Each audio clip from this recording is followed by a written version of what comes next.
Conheça os principais benefícios dos ETFs e quais são os melhores fundos de índices do Brasil.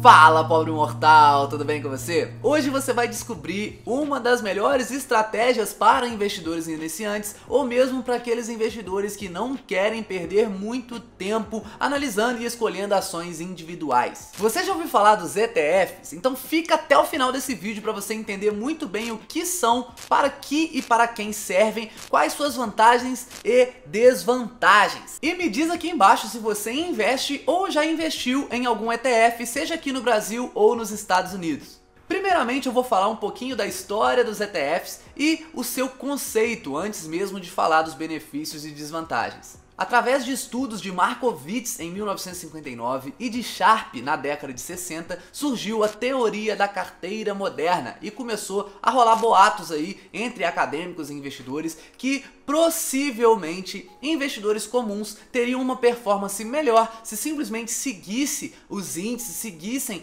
a média ao invés de ficar escolhendo ações individuais. Depois disso tiveram vários outros estudos, mas a teoria foi realmente popularizada em 1973 com o livro A Random Walk Down Wall Street, quando instituições financeiras começaram a introduzir estratégias previdenciárias que pudessem se aproximar do resultado do S&P 500, que é o principal índice americano. Foi em 1971 que surgiu o primeiro fundo de índice, porém ele era uma estratégia criada pela Wells Fargo para um fundo privado. Assim sendo, o título de pai dos ETFs acabou ficando para John Bogle, a gente já falou sobre ele aqui, quando ele criou o fundo mútuo da Vanguard Group em 1975, e de lá para cá os ETFs foram ficando cada vez mais populares. Mas o que é um ETF? ETF é a sigla para Exchange Traded Funds, né, que significa algo como fundos negociados em bolsa, tá? São os tais fundos de índice e o objetivo deles é replicar determinado índice, que por sua vez vai tender a ser alguma média de algum mercado, de algum setor ou alguma coisa do tipo. Então os índices vão escolher determinados ativos que tenham alguma característica em comum de forma passiva e os ETFs vão simplesmente replicar determinados índices. Nós temos hoje no Brasil cerca de 23 ETFs no momento em que estou gravando esse vídeo, sendo 17 de renda variável e 6 de renda fixa.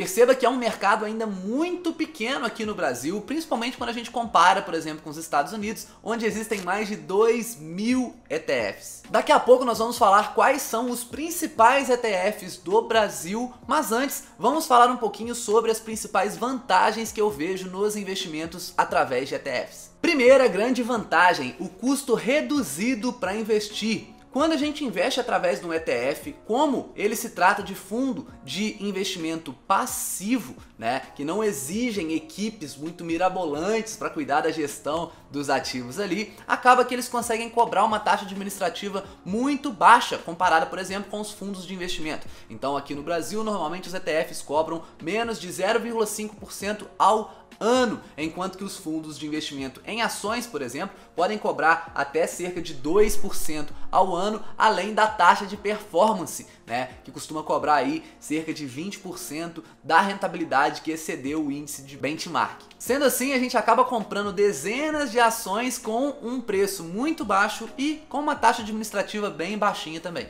Segunda grande vantagem, transparência. Ao contrário de quando a gente vai investir num fundo de investimento que a gente nunca sabe exatamente o que o gestor está pensando e a gente nunca sabe o que o fundo está fazendo naquele momento, porque os gestores só podem revelar isso depois que já fizeram, depois de algum tempo, tá? No caso dos ETFs, a gente vai já saber exatamente qual é a estratégia que ele vai seguir. Então, por conta disso, a gente acaba entendendo muito bem e tendo a certeza de onde o nosso dinheiro vai estar investido. É claro que a gente pensa que uma gestão ativa normalmente vai tender a ter uma rentabilidade maior, mas na prática a gente vê que a verdade é que vários fundos de gestão ativa acabam perdendo mesmo para os índices do mercado. Então a gente, beleza, a gente vai estar ali com aquela rentabilidade mais ou menos na média, porém a gente não corre um risco de acontecer como aconteceu aí nessa última crise, que tiveram grandes fundos famosos aí caindo cerca de 70%, 80% e assustando muita gente. Então daí nós temos a terceira grande vantagem, que é o risco reduzido quando a gente compara com outros fundos. tá? A gente pode falar disso aqui no Brasil comparando com fundos de ações, que são os fundos mais próximos aí dos próprios ETFs. Então a gente vê que no geral, aqui no Brasil pelo menos, esses poucos ETFs que nós temos, eles possuem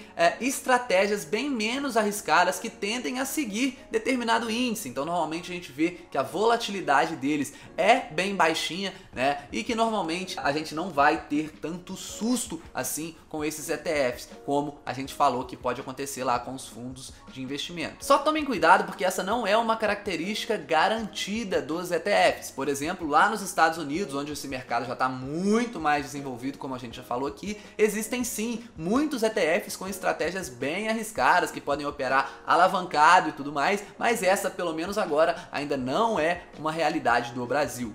Quarta grande vantagem, a facilidade no acesso. Com ETFs você consegue se expor a determinados mercados, a determinados setores, mesmo sem conhecer tão bem assim aqueles mercados.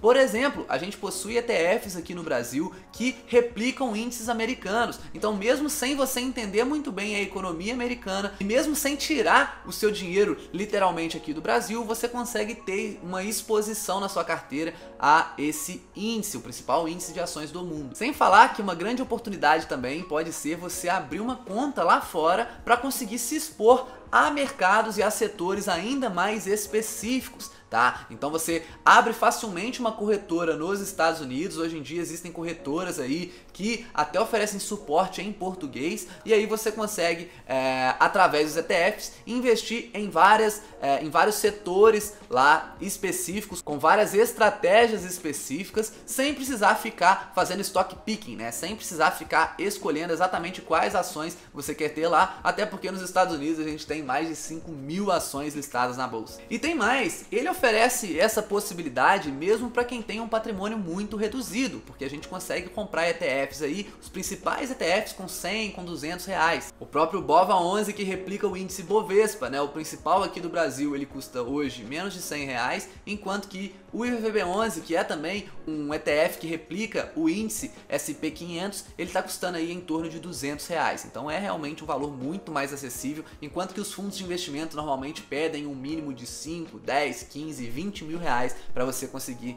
investir. Quinta grande vantagem, uma maior liquidez. Lembrando que aqui a gente está comparando com fundos de investimento em ações principalmente, né? E os ETFs, como eles são listados em bolsa, são negociados em bolsa, a gente pode comprar e vender a qualquer momento quando a bolsa está aberta, enquanto que fundos de investimento normalmente têm uma data ali de cotização e resgate, né, que no caso de fundos de ações costuma ser de 30, 60 ou até mais de 90 dias, tá? Então você solicita o resgate no caso dos fundos de ações, você solicita o resgate só depois de alguns dias que você vai ter o dinheiro na sua conta. Enquanto que nos ETFs são como ações, como fundos imobiliários. Você acaba de fazer a venda ali e em 2 dias, que é a data de liquidação hoje, né, o prazo de liquidação de hoje da Bolsa de Valores brasileira, o dinheiro já está na sua conta. É claro que como os ETFs ainda não são tão difundidos aqui no Brasil, alguns dos nossos ETFs têm sim uma liquidez muito baixa. Porém, a tendência é que essa liquidez vá aumentando cada vez mais com a maior divulgação dessa classe de ativos. Sexta vantagem, a eficiência. Muitos acham que é fácil bater o mercado, né? Bater a média do mercado. Principalmente os caras que acabaram de entrar na bolsa acreditam que são os fodões que vão conseguir fazer isso, né? Porém, a verdade é que nem mesmo os gestores muito experientes conseguem fazer isso com facilidade. Uma história para te ilustrar isso, tá? Se eu errar algum valor aqui, não levem a mal, mas eu lembro muito bem dessa história. É que o Warren Buffett, eu acho que em 2007, tá? Ele fez uma aposta, não lembro se de $500 mil ou $1 milhão, que nenhum gestor conseguiria superar o índice SP500 num prazo de 10 anos. Somente um gestor aceitou essa aposta do Buffett, então o gestor estava ali com o seu fundo e o Buffett simplesmente escolheu um ETF que replicasse o índice SP500. Adivinha só, os 10 anos se passaram, né? Há pouco tempo atrás acabou essa aposta e Buffett ganhou sim essa aposta. Se eu não me engano, ele ganhou lá $2 milhões com essa aposta e acabou doando esse valor para caridade. Para fins de curiosidade, O ETF que o Buffett escolheu rendeu cerca de 4 vezes mais que o próprio fundo desse gestor que aceitou a aposta. Então pensa comigo, mesmo o Buffett fazendo essa aposta, né, os caras lá, profissionais, foram lá, tentaram e não conseguiram ganhar do índice, e você acha que você que começou a investir agora vai sim encontrar a nova Magazine Luiza e aí vai ficar multimilionário da bolsa saindo do zero? Cara, assim, tenho que te dizer, infelizmente, é bem provável que isso não vá acontecer com você. A gente tem que ser realista aqui. É claro que nós temos que falar também das desvantagens dos ETFs, né? Vamos focar aqui no Brasil, as principais desvantagens que eu vejo aqui. Primeira delas é que os ETFs não distribuem dividendos aqui no Brasil, tá? Então acaba que os dividendos são automaticamente reinvestidos. Dependendo da pessoa, pode até considerar isso como uma vantagem, né? Mas a gente não poder escolher isso, eu acredito que seja sim uma desvantagem. E uma outra desvantagem são os próprios custos das transações, principalmente quando a gente fala de imposto de renda. Por quê? Primeiro, que os ETFs eles não possuem aquela isenção que as ações têm, né? De vendas até 20 mil reais por mês, consegue a isenção de imposto de renda. A ETF não possui essa isenção. E também, como eu falei, que os dividendos eles são sempre reinvestidos, né? Os dividendos teoricamente possuem, pelo menos hoje, enquanto eu tô gravando esse vídeo, né? Porque tá rolando boato aí de começar a tributar, mas hoje em dia dividendos são isentos também. E como eles são reinvestidos nos ETFs, quando a gente fala de ETFs, a gente acaba pagando o imposto sobre esses dividendos também. Beleza então, Rufino, já entendi tudo, mas quais são então os principais ETFs que eu posso investir aqui no Brasil? A maior parte dos ETFs brasileiros vai acabar replicando o índice Ibovespa, que é o principal índice aí das ações brasileiras. Ele é composto pelas principais ações, aquelas que representam cerca de 80% da liquidez, né? 80% dos ativos que são negociados diariamente na nossa bolsa, na B3. Os principais ETFs que replicam esse índice e, consequentemente, os mais líquidos são o BOVA11 e o BOVV11. Temos ainda o IVVB11 e o SPXI11, que são aqueles ETFs que vão replicar o índice americano, o SP500. Então, esses dois ETFs são ótimas opções se você quiser se expor ao mercado americano sem necessariamente precisar comprar ações lá fora, abrir conta lá fora e tudo mais. Hoje em dia está muito fácil abrir conta lá fora, porém eu acredito sim que podem ser aí ótimas opções se você ainda é iniciante, né, e não quer ter o trabalho de abrir uma conta lá fora. Querendo ou não, vai ter ali uma burocraciazinha ou outra, né, pode te confundir caso você seja iniciante. Então tem ali o IVVB11 ou o SPXI e você vai conseguir essa exposição muito fácil com uma graninha muito baixa. Lembrando que o SP500 ele é composto pelas 500 maiores empresas americanas, tá? Contando todas as bolsas. Temos ainda o Small 11 e o SMAC 11, que são aqueles ETFs de Small Caps, né? Especificamente, o índice Small é composto por ações que não estão na lista que representa 85% de valor de mercado da bolsa brasileira, mas, por sua vez, estão ali entre os 95% ativos mais líquidos. Sendo assim, acabam sendo aquelas empresas menores, porém mais líquidas da bolsa. E temos ainda outros 4 bem famosos, como por exemplo o Divo 11, que vai pegar ali empresas que mais distribuem dividendos. Nós temos aí também o Gover 11, que vai pegar as empresas de melhor governança corporativa. E temos o BRAX 11 e o PIBB 11, que vão replicar respectivamente o IBRX100 e o IBRX50, que são, né, respectivamente, as 100 maiores empresas da Bolsa Brasileira e as 50 maiores empresas da Bolsa Brasileira. Nossa, agora nessas siglas aqui eu me dei uma confundida. E eu sei que você ficou curioso com os ETFs de renda fixa. Nós temos aí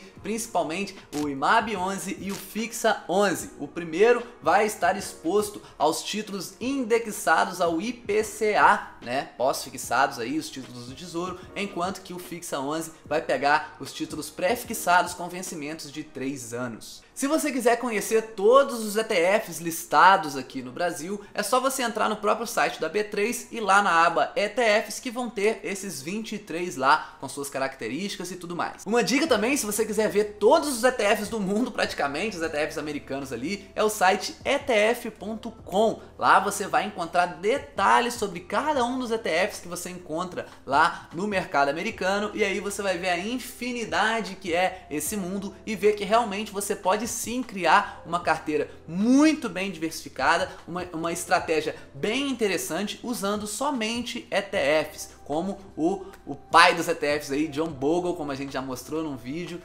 recomendava. Saiba que os ETFs podem ajudar muito então os investidores iniciantes ou mesmo aqueles investidores experientes, tá? Tem muito investidor experiente aí que prefere realmente não gastar muito tempo com o mercado, só gastar ali 10 minutinhos por mês e sempre aportar em ETF. Mais uma vez, me diz aqui embaixo, galera, se você curtiu o vídeo, qual ETF você tem ou se você já analisou algum para comprar. Eu vou responder todos os comentários como sempre. Não se esquece de deixar seu like, se inscrever no canal e compartilhar com os amigos. Mais uma vez, espero que você tenha gostado, tamo junto e até a próxima!